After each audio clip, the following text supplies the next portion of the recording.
So, I just got finished watching this brand new documentary on HBO Max called Wise Guy. It's a documentary that follows David Chase and the creation of The Sopranos. If you did not know, if you could not tell by looking at me or reading the name on my channel, my name, Joseph Marchione, I am very Italian, meaning I am a big Sopranos fan. What might actually be more shocking than the fact that I am a Sopranos fan is that I've only been a Sopranos fan for about a year. I watched The Sopranos for the first time about this time 1 year ago, and yeah, I love it. But I love mob stuff. I love mob movies, I love mob TV shows. Martin Scorsese is one of my favorite filmmakers of all time, and that's mostly because of films like Goodfellas, Casino, and of course, The Irishman. And The Sopranos is kind of like the quintessential version of a Martin Scorsese mob-type story, but told on TV. It's very different than Scorsese, it's very different than Coppola's Godfather, but it's really more so its own thing that tells the story of Tony Soprano, who is a mob boss in New Jersey at kind of like the end of the time where the mob is really in power. And this is a documentary that's really about television. It's about making a TV show and producing one and what it means to do that in Hollywood, and how HBO kind of went from being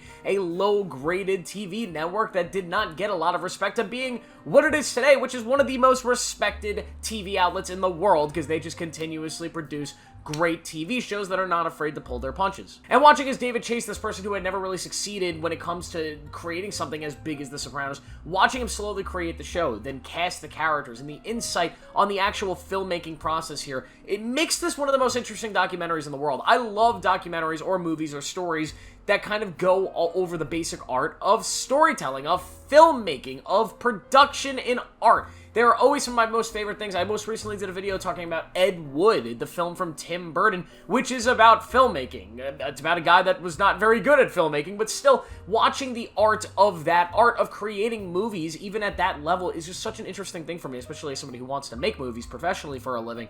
And I really enjoyed that movie. I really love The Disaster Artist, and that makes this documentary one of my favorite things that I've watched in recent memory, because it is so insightful to watch David Chase's process here, how he created the show, how a writing room works, and just all the things in between. And of course, James Gandolfini. We get a real insight on James Gandolfini, how he became Tony Soprano, how he became this amazing character. I had no fucking idea what Shite being number one. I love Tony Soprano, and you get to see what kind of a man he was and how great of a person on set he was. You get to see a lot of the cast, how they found out some of the big moments were going to transpire. They even talk about the ending and how anticlimactic and insane it is, and also how amazing it is, and how David Chase kind of came up with the idea for the ending. I even learned a few things about The Sopranos that I never knew, like the fact that the therapist was played by Lorraine Bracco, who also played... Get out! Shut up! Get out!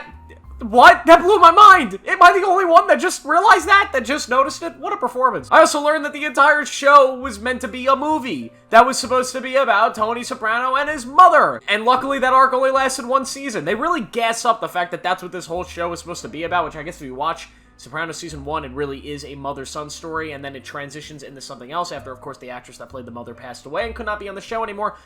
But everybody I've ever talked to about The Sopranos always says, story with Tony and his mom is the worst part of the entire show.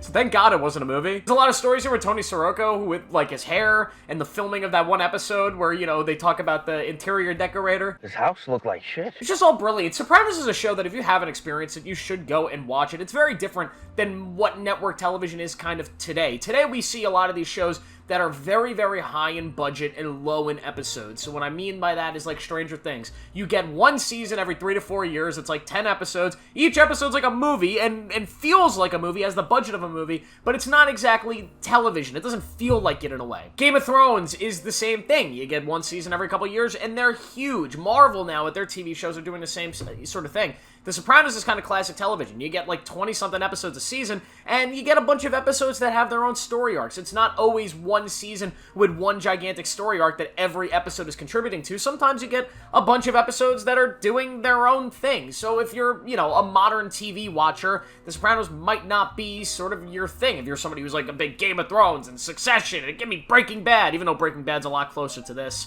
than the others. But it's just a very different structure of storytelling, which I think some people might be turned off from. Not that it's older, it's only about 20 years old, but you've definitely seen a change in how network TV and the best television shows are kind of structured nowadays. But it is a long-ass show, but it is very much rewarding. If you love those Scorsese-type mob films, if you like anything with the mob, this is a show that is more of not really a drama. Whereas, like, The Godfather is a straight drama. Goodfellas and the Casino movie, they kind of can work as weird comedy dramas, right? They're dramas. They're telling a very serious story with dark violence, but it's mixed in with some ridiculous kind of comedic aspects. And this show is very much that. There are some dark, brutal, terrible things that happen here, but it's all mixed in with just some ridiculous stuff. With fat Italian guys going, "Give me the gabagool, Christopher. Give me the gabagool. You have no fucking idea what should be number one." It's so ridiculous. It's a ridiculous show. I mean, but it's amazing, and I recommend you watch it. I recommend you watch that first before you watch this documentary, because this documentary spoils everything. But I absolutely love this. This is one of the best documentaries I've watched in recent years. One of the best documentaries I've watched on filmmaking ever. And I recommend you check it out, especially if you're a big fan of